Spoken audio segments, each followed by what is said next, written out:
Bonjour à tous, c'est Nathan du blog Investir pour réussir. On se retrouve aujourd'hui dans une nouvelle vidéo où je vais vous montrer comment investir dans la ville de Villeurbanne de manière rentable. Alors pour moi, un investissement rentable dans l'immobilier, c'est déjà un emprunt à 110%. C'est-à-dire qu'on va emprunter le coût d'achat, les frais de notaire et les frais des travaux. Vous aurez donc une mensualité à rembourser tous les mois à la banque. L'objectif, c'est d'avoir ces mensualités payées entièrement par le ou les loyers. Ces loyers doivent aussi payer les charges d'exploitation du bien, comme la taxe foncière, les charges de copropriété, l'assurance propriétaire non occupant, les éventuels frais de gestion, etc., etc. Donc notre objectif sera au minimum d'atteindre l'autofinancement, c'est-à-dire avoir des revenus égaux aux charges pour avoir une opération nulle. Les meilleurs investisseurs vont rechercher à avoir des revenus supérieurs aux dépenses et donc c'est ce qu'on appelle avoir du cash flow positif tous les mois. C'est ce qu'on va essayer de trouver dans la ville de Villeurbanne. Pour y parvenir, j'ai identifié 6 étapes. Premièrement, ça sera une étude de marché de la ville de Villeurbanne. Ensuite, ça sera l'estimation des prix pratiqués en location à Villeurbanne pour savoir combien on va pouvoir louer notre investissement. Ensuite, ça sera la sélection d'un bien actuellement à vendre dans la ville de Villeurbanne, donc une étude concrète avec des cas réels. Puis, ça sera une estimation rapide du rendement pour savoir si oui ou non ce bien semble intéressant et si oui ou non il faut continuer notre étude. Ensuite, ça sera le calcul des montants des mensualités du crédit pour savoir si on arrive au minimum à l'autofinancement et voire plus même vers un cash flow positif. Et la 6e et dernière étape, selon moi la plus importante parce que la plus concrète et la plus précise, on va rentrer dans mon calculateur personnel de rentabilité tous les chiffres liés à cet investissement et on va pouvoir faire différents scénarios pour trouver par exemple le prix qui nous convient pour atteindre l'autofinancement, mais aussi comment améliorer notre cash flow au quotidien. Allez, c'est parti tout de suite pour la première étape et la prise d'informations sur la ville de Villeurbanne. Alors, tout d'abord, ce que j'aimerais dire, c'est que Villeurbanne, je connais un petit peu, vu que c'est une ville juste à côté de la ville de Lyon. D'accord ? On va le voir tout de suite sur la carte de France, de toute façon. Mais il faut aussi savoir que c'est dans le top 20 des plus grandes villes de France en termes de population. Donc c'est vraiment une ville où il y a un marché locatif très intéressant parce que beaucoup de monde y habite. On va passer tout de suite donc, à la recherche du nombre d'habitants de Villeurbanne. Donc vous pouvez taper Wikipédia Villeurbanne, vous allez avoir toutes les informations intéressantes. Voilà, on apprend qu'il y a quand même 147 000 habitants et il le présente un petit peu comme un arrondissement de Lyon. Alors même si ce n'est pas un arrondissement, parce que c'est une ville à part entière, mais c'est limitrophe de Lyon. Mais 147 000 habitants, et bien tout simplement, c'est un bassin de population énorme. J'en reparlerai après. Donc lisez aussi la page Wikipédia, vous allez en apprendre énormément sur le salaire moyen des Villeurbanais, etc., etc. L'histoire de la ville, le développement de la ville également. Donc pour ceux qui ne savent pas où se trouve la ville de Villeurbanne, eh ben clairement on est limitrophe de Lyon, comme c'est bien écrit dans Wikipédia. Vous voyez, on a le parc de la Tête d'Or qui en fait la séparation avec Lyon et on est vraiment à côté, c'est pratiquement un arrondissement de Lyon comme c'est également écrit sur Wikipédia. La ville n'est pas très grande en superficie et pourtant il y a plus de 140 000 habitants qui habitent à Villeurbanne. Donc pour la suite de notre étude, pour des villes un peu plus petites, j'ai l'habitude de rentrer dans les détails et d'aller voir précisément où se trouvent les universités, les hôtels, etc. Mais bon, nous, on est dans une grande ville, vraiment limitrophe de Lyon, donc je vais survoler simplement ces points pour que vous compreniez l'intérêt simplement de les rechercher. Après, à vous de les rechercher par vous-même. Donc les universités, j'aime bien parce que c'est une cible de locataires qui sont les étudiants. Les étudiants sont très intéressants, premièrement parce que ce sont les parents qui payent les loyers, donc vous avez un risque d'impayé pratiquement nul. Et ensuite, en termes de tranquillité vis-à-vis du propriétaire, on est vraiment très bien. Les étudiants ne vont pas venir vous embêter, contrairement à une famille avec des enfants qui aura plus d'exigences. Voilà. Dans 99% des cas, vous aurez une location tranquille avec des étudiants. Ensuite, ça sera pour ceux qui sont intéressés par la location courte durée, location saisonnière. Regardez les hôtels. Où sont placés les hôtels, s'il y a des hôtels dans votre ville. Pourquoi? Parce que ces hôtels ont fait des études de marché bien plus approfondies que nous en tant que propriétaires. Et du coup, s'ils ont décidé de s'installer à un endroit, c'est qu'il y a un marché vraiment pour de la location courte durée. Je suis sûr aussi qu'il y a un marché pour de la location courte durée à Villeurbanne, comme avec les étudiants, parce qu'on est de toute façon proche de Lyon.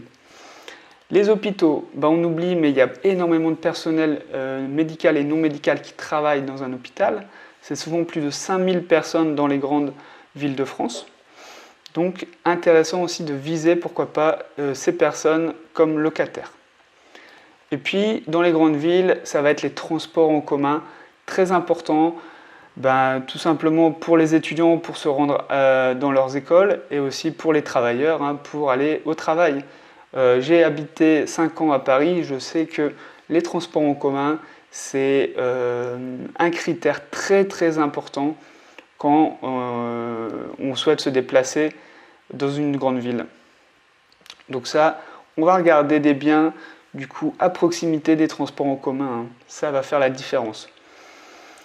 À Villeurbanne, j'imagine aussi que l'extension du métro va jusqu'à Villeurbanne, donc il n'y aura pas de souci. Puis après, le meilleur conseil que je peux vous donner, c'est passer du temps dans la ville de Villeurbanne, tout simplement. Quartier par quartier, regardez la population, regardez l'état des immeubles, regardez les nuisances sonores et posez des questions aussi. Faites-vous passer pour un futur locataire, ça marche très bien, et posez tous les types de questions qui vous intéressent. Vous aurez vraiment des réponses sincères. Et ça vous permettra de vous faire une idée vraiment sur chaque quartier de Villeurbanne. Allez, on va passer à la deuxième étape et l'estimation des loyers pratiqués.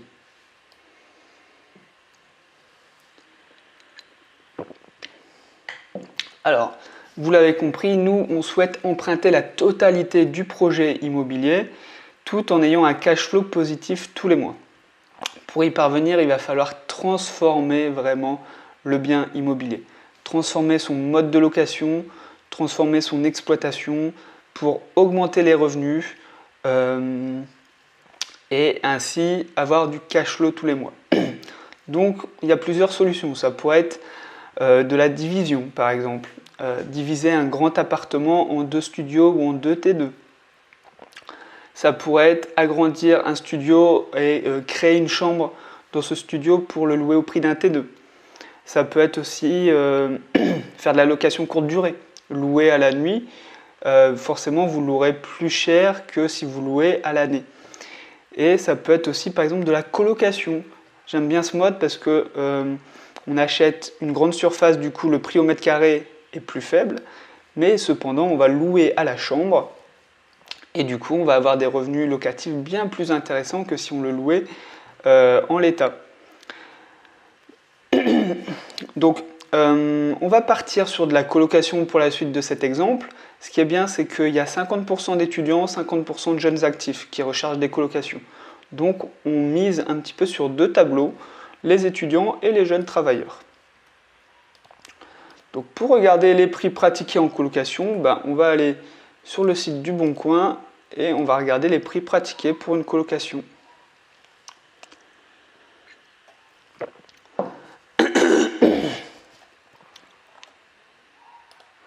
Donc ce qui est bien avec le Bon Coin, c'est qu'on a un petit critère colocation qu'on n'a pas sur toutes les villes et sur tous les sites. Pardon. On va regarder donc à Villeurbanne. Ok. Donc on voit qu'il y a 200 résultats. Ça aussi, c'est plutôt un bon signe. Quand il y a de la concurrence, ça veut dire qu'il y a un marché locatif. et on va simplement ouvrir plusieurs offres pour voir les prix pratiqués.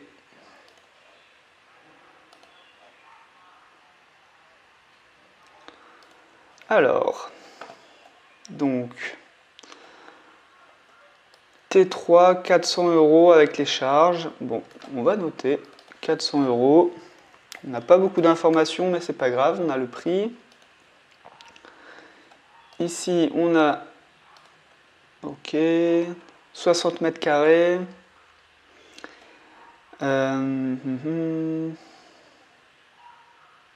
Donc là, c'est pour 3 personnes. D'accord. Lisez aussi les annonces, hein, vous allez en apprendre énormément sur le quartier, ce qu'il y a autour, un musée, un parc, une rue piétonne, un tram, etc., etc. Donc on est sur 410 €. 410 €, 3 chambres et 60 mètres carrés.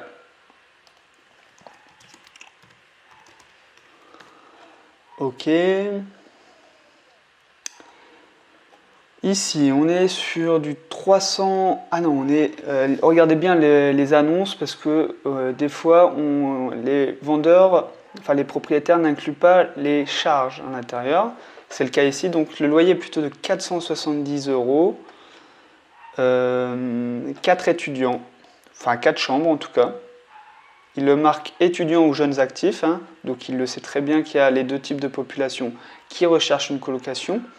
Donc 470 €.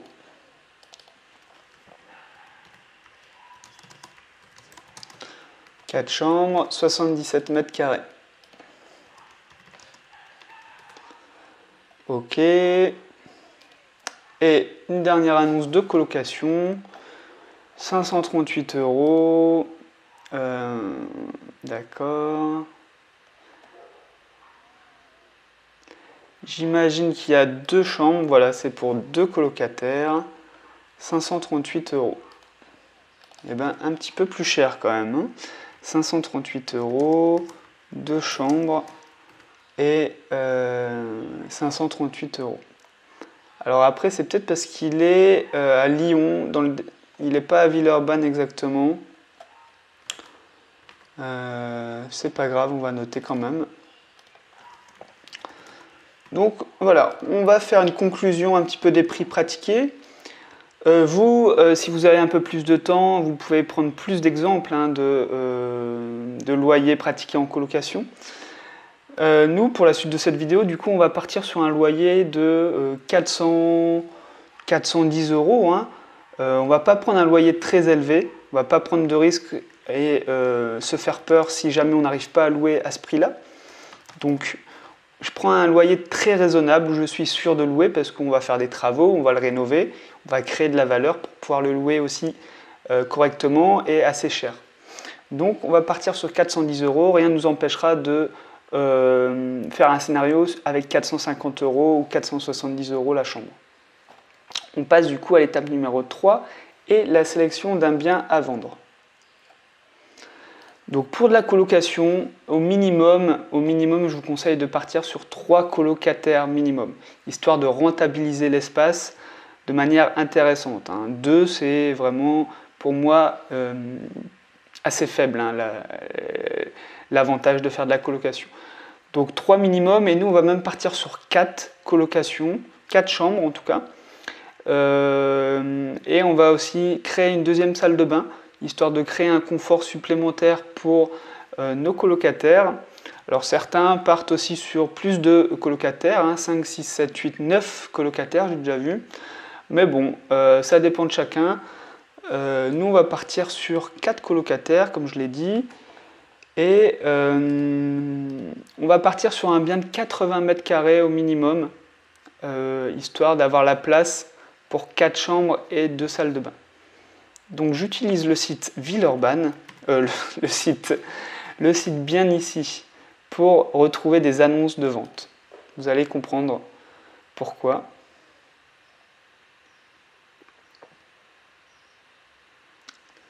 En fait, j'adore ce site parce qu'on voit l'emplacement des biens à vendre. Et ça, c'est très intéressant pour nous parce que déjà, on va aussi pouvoir afficher le tramway. Ça, c'est super important parce qu'on a dit qu'on voulait un bien quand même à côté des transports en commun, surtout si on cible des jeunes étudiants et des jeunes travailleurs. Donc on va trier par surface. On va trier 80 mètres carrés jusqu'à 110 mètres carrés. Et on va voir ce qu'on a. On a quand même 84 biens. Alors, on va regarder aussi les prix les plus bas. On va filtrer aussi par les prix parce que la bonne affaire se fait toujours à l'achat en immobilier. Donc, si vous achetez trop cher, vous n'aurez pas de rentabilité, vous n'aurez pas de cash flow. Donc, on va limiter déjà par le prix et afficher les biens les moins chers. Alors, ici, on a des biens, un bien à 99 000 €, mais il est en viager, donc ça ne nous intéresse pas. Ici, on a un autre bien, 325 000 €, ben, on va noter un petit peu. Alors, j'ai mis tramway, mais il y a aussi le métro. Donc, il y aura d'autres lignes, peut-être. Voilà, il y a une autre ligne, effectivement, en plus. Ok, donc on va regarder ce bien. Ok, on a des charges de copropriété qui comprennent tout. Chauffage, eau chaude et eau froide, ça peut être intéressant. Puis l'appartement a l'air vraiment sympathique. Une belle salle de bain. Ben, je vais noter 325 000 €. Je ne vous cache pas que le prix me semble un petit peu élevé pour avoir du cash flow tout de suite. Hein. Mais bon, on est presque, on est à côté, on est à Villeurbanne, mais on est à côté de Lyon, donc les prix vont être très élevés. Hein. Je pense qu'on ne va pas pouvoir y échapper. Bien que là, je vois un bien à 258 000 €. Donc là, on a déjà gagné 75 000 € pratiquement sans rien faire.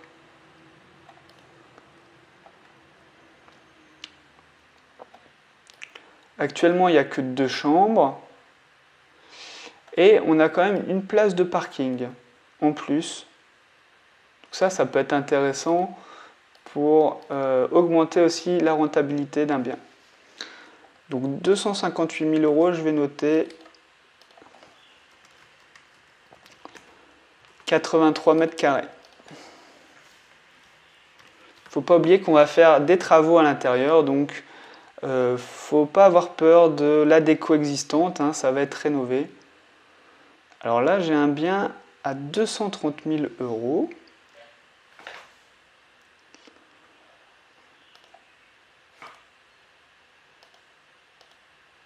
Plutôt propre. Hein. D'accord. Il y a 2 chambres actuellement. Il faudra créer donc 2 chambres supplémentaires.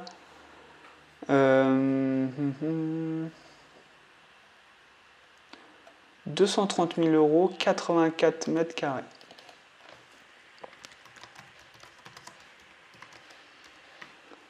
Alors, là, honnêtement, c'est le bien le moins cher que j'ai pu voir pour le moment. Et j'en vois pas des moins chers. Donc, honnêtement, je vais partir sur ce bien pour la suite de notre étude. 230 000 €, bah, c'est le prix le moins cher. Il y a l'espace suffisant. On est apparemment à côté du métro. À vérifier parce que des fois les annonces bien ici ont un petit écart de quartier, c'est au quartier près. Mais là, à ce prix-là, je vais prioriser ce bien-là en priorité. Hein. Donc on va passer à l'étape numéro 4 et calcul rapide de la rentabilité. Donc on a un coût d'achat de 230 000 €. Les frais de notaire vont être aux alentours de 7 à 8%. Du coup, ça va être dans les 16 000 € minimum. Hein. Les coûts des travaux, donc là, il va falloir faire passer au moins 2 artisans pour obtenir 2 devis différents et avoir une idée précise des coûts des travaux hein, pour connaître notre enveloppe totale pour cet investissement. On va faire une estimation, nous, pour avancer quand même dans nos calculs, et on va prendre 300 € du mètre carré pour des petits travaux et 500 € du mètre carré pour des plus grands travaux. De toute façon, après la visite, il faut savoir aussi si le bien est aménageable en 4 chambres et 2 salles de bain. Tous les appartements ne le permettront pas. Regardez aussi le règlement de copropriété pour savoir si de la colocation est autorisée ou au moins si elle n'est pas interdite dans l'immeuble. Ça, c'est important. Mais le plus important, oui, ça va être regarder si l'agencement permet de créer 4 chambres. Donc, nous, ce qu'on va devoir faire, ça va être de toute façon transformer le salon en chambre. Il n'y aura pas d'autres moyens, il me semble, pour créer 4 chambres dans 84 mètres carrés. Alors, ce n'est pas un problème, ça se fait de plus en plus dans les grandes villes. Je suis sûr qu'à Lyon et Villeurbanne, il y a déjà des dizaines d'autres colocations qui ont ce même principe. Si vous avez peur, vous, dans une ville peut-être un petit peu moins connue que Villeurbanne et un petit peu moins grande, vous pouvez regarder les annonces aussi des concurrents. Regardez si ils ont un vrai salon ou si, comme moi, ils comptent faire une salle, une cuisine, salle à manger, salon réunis dans la même pièce. Donc, après que je vous ai expliqué un petit peu le déroulement des travaux, alors on va voir s'il faut changer la salle de bain existante. Bon, elle m'a l'air assez propre, la salle de bain existante, et la cuisine existante aussi m'a l'air très bien. Hein. Elle est plutôt jolie, on voit qu'elle est assez moderne. Donc, il va falloir créer une deuxième salle de bain, ça va nous coûter dans les 5000 €. Et il va falloir créer 2 chambres supplémentaires, donc peut-être retailler aussi dans les chambres existantes. Et donc ça va nous coûter, j'ai envie de dire, facilement 20 000 € en tout, hein, comprenant la création d'une deuxième salle de bain. Ça va très vite, hein, faire des murs, rajouter des prises, rajouter des luminaires, refaire du placo, peut-être repeindre aussi les pièces existantes. Donc je pense qu'on va partir sur 20 000 € de travaux. Voilà, je pense que c'est une simulation peut-être un peu élevée, mais au moins on n'aura pas de mauvaise surprise avec un budget de 20 000 € pris au départ. Donc le coût total de notre projet s'élèverait à 266 000 €. Ça fait quand même une belle somme. C'est aussi, je veux dire, un inconvénient dans les grandes villes, c'est que tout de suite, il faut emprunter beaucoup d'argent. Tout de suite, les projets immobiliers représentent des milliers d'euros. Donc les prix de location, nous on espérait louer 410 € par chambre, ce qui n'est pas trop élevé, hein, pas très élevé, mais bon. C'est aussi les prix qu'on a vu pratiquer à Villeurbanne. Donc on aura 4 chambres et on va pouvoir louer du coup 1640 €. Et on va regarder si on respecte la règle des 1%. La règle des 1%, c'est savoir si un mois de loyer brut correspond à 1% du coût total du projet. Donc avec 1640 € brut, on devrait acheter au maximum à 164 000 €. Donc là, on en est bien loin. Alors heureusement, c'est un indicateur, hein. Il ne faut pas non plus s'y fier comme si c'était la vérité. Voilà. On peut être un petit peu en dessous et avoir quand même du cash flow. Cependant, bon, là, je ne vous cache pas qu'on est quand même bien en dessous, donc ça veut dire qu'il va falloir faire baisser le coût d'achat obligatoirement. Hein. On va le voir de toute façon dans l'étape 5 et le calcul des mensualités du crédit. Mais à mon avis, on va être en cash flow négatif. Donc, prix total d'achat 266 000 €. Les loyers estimés, on était à 1640 €. C'est ce que j'ai mis. Oui, c'est ça, 1640 €. Et donc, on va voir combien va nous coûter notre crédit si on emprunte 266 000 € à la banque.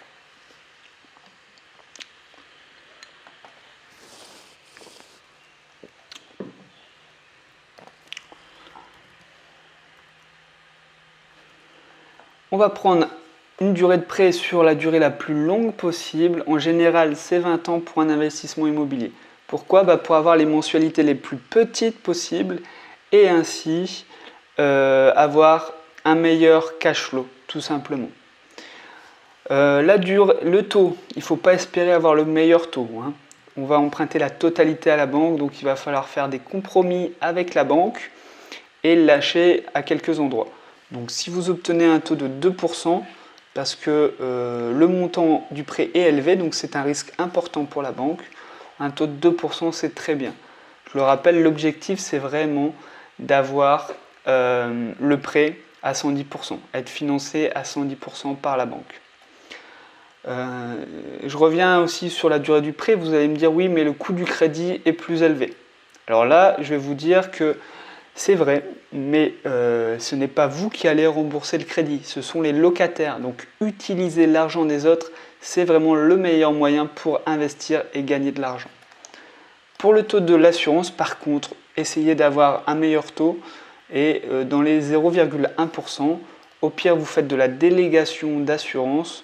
C'est-à-dire que vous allez voir, vous prenez l'assurance du prêt ailleurs qu'à la banque qui vous fait le prêt. Donc on est sur 1 368 € de mensualité tous les mois.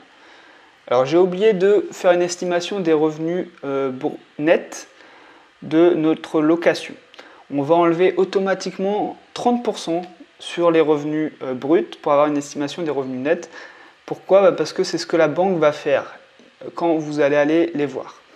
Ils savent que vous avez des charges d'exploitation importantes, la taxe foncière, charges de copropriété, frais d'agence éventuellement, etc., etc. Donc ils enlèvent automatiquement 30% et nous aussi on va faire pareil. Donc ça nous fait enlever près de 500 € à la louche et on arrive à un loyer estimé net à 1 140 €. À quelques euros près, c'est calcul de tête. Et donc, on va regarder si les loyers nets sont supérieurs aux mensualités. Avec des loyers de 1 140 € et des mensualités de 1 368 €, on est en dessous. On est donc en cash flow négatif. Ça veut dire que tous les mois, on va devoir mettre de notre poche 200 € pour payer le crédit et payer les charges d'exploitation. Donc ce n'est pas le type d'opération qu'on souhaite quand on est un investisseur rentable. Premièrement parce que la banque risque de ne pas vous prêter d'argent, parce que vous achetez une dette et tous les mois ça va vous coûter 200 €. Et ensuite, même si 200 € pour vous c'est peut-être pas grand-chose aujourd'hui, mais imaginez que vous rachetez un deuxième, un troisième, un quatrième appartement, investissement immobilier. Vous arrivez à moins 800, moins 1000 € très rapidement. Et concrètement, la banque ne vous prêtera pas, ça c'est clair et net. Donc pour la suite de vos opérations et de vos investissements, c'est important d'avoir du cash flow tout de suite. On va essayer d'améliorer cette situation en passant à l'étape 6 et à mon calculateur personnel. De toute façon, ça va passer par une grande négociation. Je ne vois pas d'autre manière. Donc on reprend les chiffres du bien. On est sur du 230 000 €. Surface du bien 84 mètres carrés. Prix des travaux 24 000 €. La valeur des frais de notaire sont calculés automatiquement dans mon calculateur, mais vous pouvez aller sur le site desnotaires.fr. Les frais de dossier bancaire facturés par la banque, essayez de les négocier à 0 €, c'est toujours mieux. Cependant, moi j'ai provisionné 500 € au cas où vous n'arrivez pas à faire baisser ces frais. Il y a aussi des coûts supplémentaires qu'on n'avait pas pris en compte, c'est la valeur du mobilier. Et oui, une colocation, on va la louer meublée. Premièrement, pour offrir un service clé en main, c'est-à-dire que la personne n'a qu'à venir avec sa valise et il peut s'installer dans votre colocation. Ensuite, louer meublé, ça permet aussi de louer un petit peu plus cher. Et troisièmement, ça sera au niveau fiscal et pour bénéficier du régime de loueur meublé. J'en parlerai tout de suite après dans la partie fiscalité.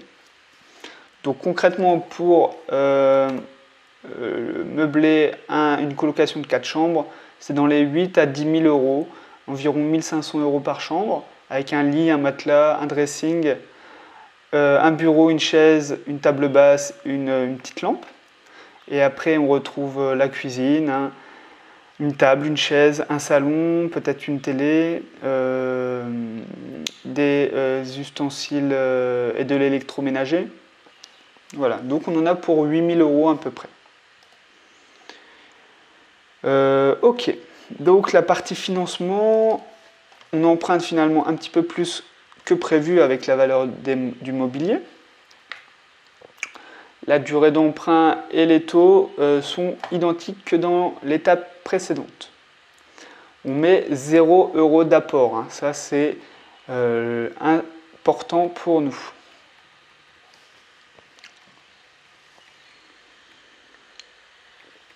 Alors la partie fiscalité, je vais rappeler comment fonctionne la fiscalité dans l'immobilier.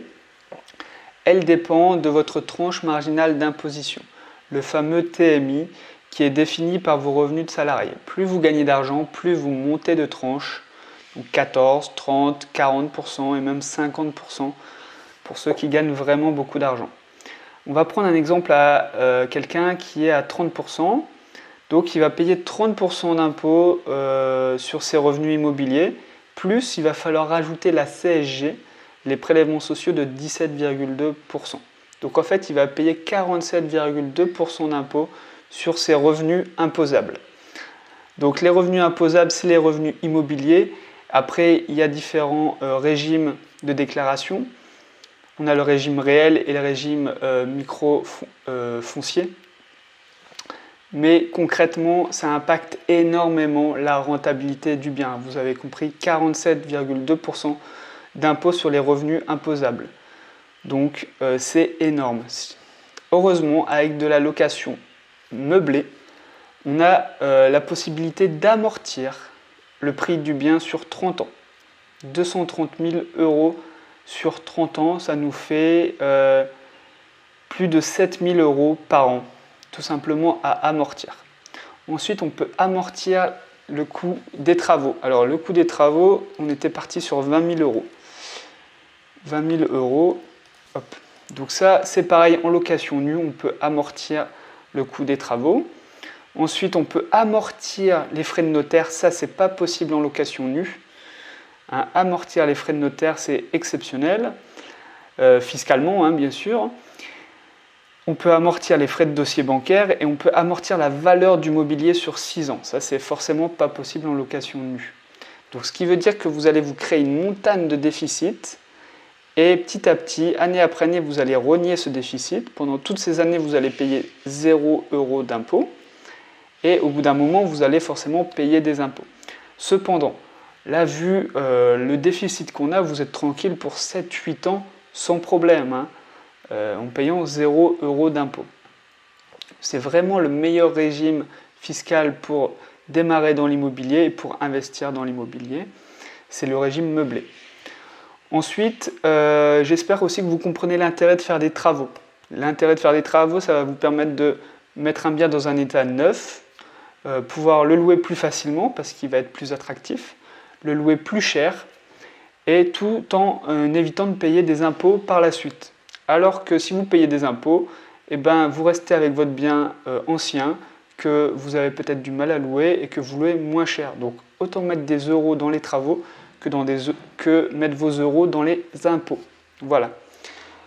On va passer à la partie recettes locatives. Donc, on espère un loyer de 1440 €, parce qu'on part sur 410 € par chambre. On n'oublie pas la vacance locative, hein. Votre appartement, votre colocation ne sera pas loué tous les jours de l'année. Donc moi, je pars sur un mois dans l'année de vacances locatives. Ça correspond à 8% dans mon calculateur. Donc automatiquement, mon calculateur enlève 8% des revenus bruts espérés. Ensuite, vous avez les charges. Si vous faites appel à une agence pour gérer votre bien, ça sera entre 7 et 8% du bien. Plus vous aurez des frais d'entrée-sortie. Moi, je paye 75 € par entrée et par sortie. Donc si on imagine 2 départs et 2 entrées par an, ça nous ferait 75 €. Renseignez-vous aussi sur des agences à Villeurbanne ou à Lyon pour connaître leurs tarifs. Elles n'ont pas toutes les mêmes tarifs. Ensuite, vous avez la taxe foncière et les charges de copropriété. Ça, c'est très important de les demander aux propriétaires parce qu'elles varient énormément entre 2 immeubles et entre 2 rues différentes, même dans la même ville. Les charges de copropriété aussi, il faut demander ce qu'il y a à l'intérieur. Certaines comprennent vraiment beaucoup de choses comme l'eau chaude, l'électricité, le chauffage, alors que d'autres ne comprennent pratiquement que l'eau, par exemple.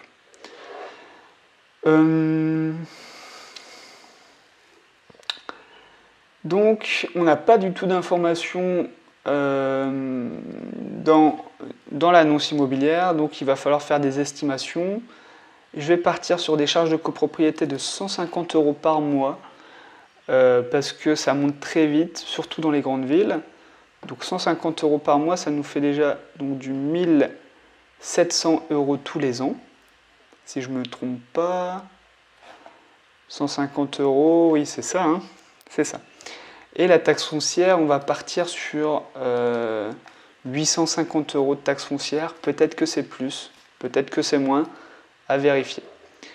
Vous aurez aussi à prévoir des futures réparations dans votre investissement immobilier, que ce soit du mobilier à changer, de l'électroménager, mais aussi un joint qui fuit, un robinet à changer, un vasque d'eau cassé à changer, etc., etc. Donc, moi, je pars toujours sur un demi-mois de loyer. Donc, ici, ça nous ferait 720 € à peu près. Et je peux vous assurer que ce budget part chaque année. Malheureusement, mais c'est vrai. Pour assurer votre colocation, je pense que pour 150 €, ça devrait aller. Voilà. Alors, on arrive à des premiers rendements bruts et rendements nets, ok. Bon, déjà, on voit que c'est pas non plus la folie. On s'en doutait avec les étapes précédentes. Mais le plus important, c'est vraiment le cash flow. Savoir si vous avez de l'argent qui rentre dans votre poche tous les mois ou au contraire, si vous avez de l'argent qui sort de votre poche tous les mois. Et donc là, le cash flow, il est vraiment très mauvais. Quand on prend en compte toutes les charges liées à notre bien, le coût d'achat aussi qui est un peu plus élevé avec la valeur du mobilier, on est à moins 488 €. Donc là, c'est vraiment pas une bonne opération dans l'état actuel. Je vais enregistrer ce scénario et on va essayer de trouver le prix auquel il faudrait acheter pour avoir de la rentabilité et un cash flow. Déjà, on va chercher de l'autofinancement. Cash flow positif, ça va être vraiment compliqué. Allez, on va voir le prix auquel il faut acheter. Donc, première opération, ça va être de baisser le coût d'achat. Donc là, je vais partir tout de suite sur des grosses négociations et faire baisser de 30 000 € le prix. Alors, ça paraît beaucoup, mais en fait, sur 230 000 €, ben, c'est un peu plus de 10%, peut-être, oui, c'est 15%, un peu moins de 15% de négociation, si je ne me trompe pas. Donc déjà, si on baisse de 30 000 €, on a pratiquement fait baisser le cash flow de 200 €. Je vais enregistrer ce scénario.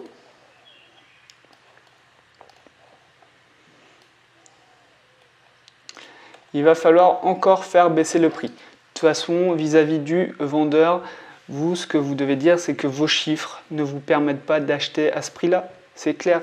Vous cherchez un bien avec du rendement, du cash flow, et vous ne pouvez pas vous permettre de payer 200 000 € ce bien-là, ou même 230 000 €, encore plus. Donc, c'est comme ça aussi que vous pouvez le négocier. Après, il faut savoir qu'il y a des dizaines de biens qui se vendent tous les jours à Villeurbanne. Donc, vous avez le temps, faites des négociations, vous aurez beaucoup de refus, ça c'est vrai, mais il suffit d'une personne, d'un vendeur prêt à baisser son prix comme ça vous arrange et vous ferez une très bonne affaire. Donc, il faut être aussi patient. Je vais baisser encore le prix de 20 000 €. On est toujours en cash flow négatif.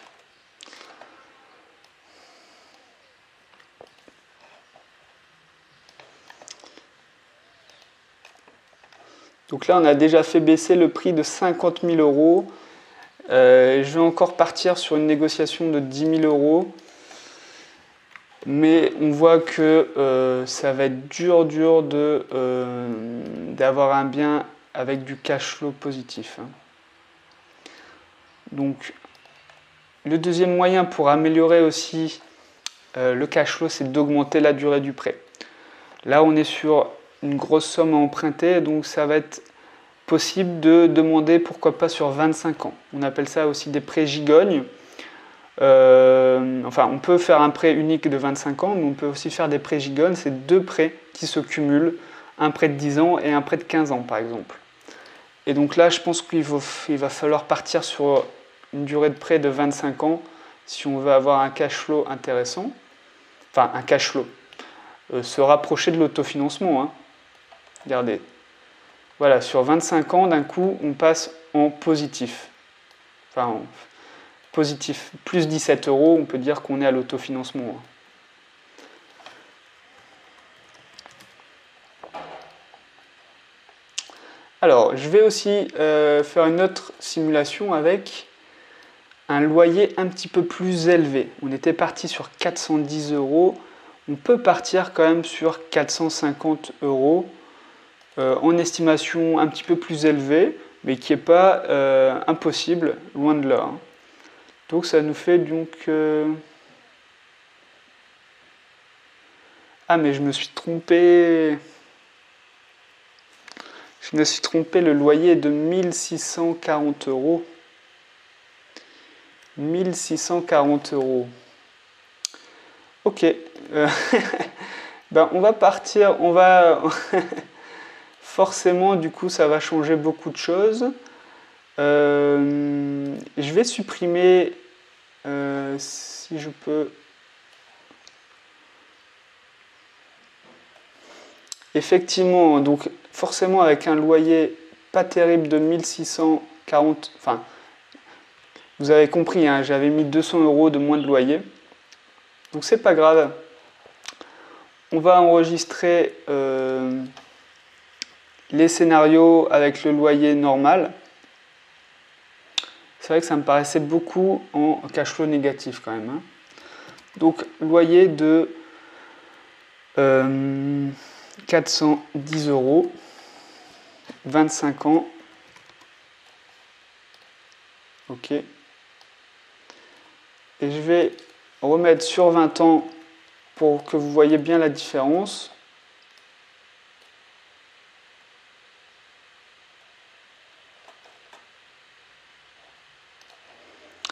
Donc,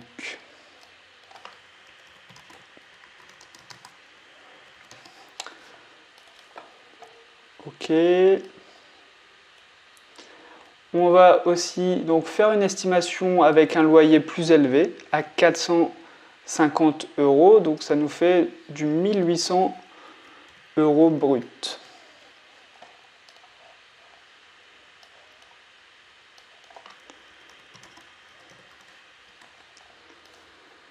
Et après, le dernier moyen d'augmenter son cash flow, c'est de réduire les charges. Donc ça peut être réduire les frais de gestion. Alors moi je ne suis pas forcément pour parce que la gestion c'est du temps. Et quand vous passez du temps à gérer votre bien, vous ne pouvez pas passer du temps à faire d'autres investissements. Mais bon, au début, pourquoi pas vous en occuper par vous-même pour avoir un meilleur cash flow et pour vous rendre compte du métier de gestionnaire de biens immobiliers. Pourquoi pas, mais je pense qu'il faut le prévoir quand même au début dans vos calculs parce que peut-être que dans 5 ans, vous en aurez marre de vous en occuper et donc vous déléguerez à ce moment-là et au moins vous aurez préparé le terrain. Bon, je ne vais pas y toucher pour le moment et on va tout de suite comparer tous les scénarios entre eux grâce à mon petit bouton magique. Alors,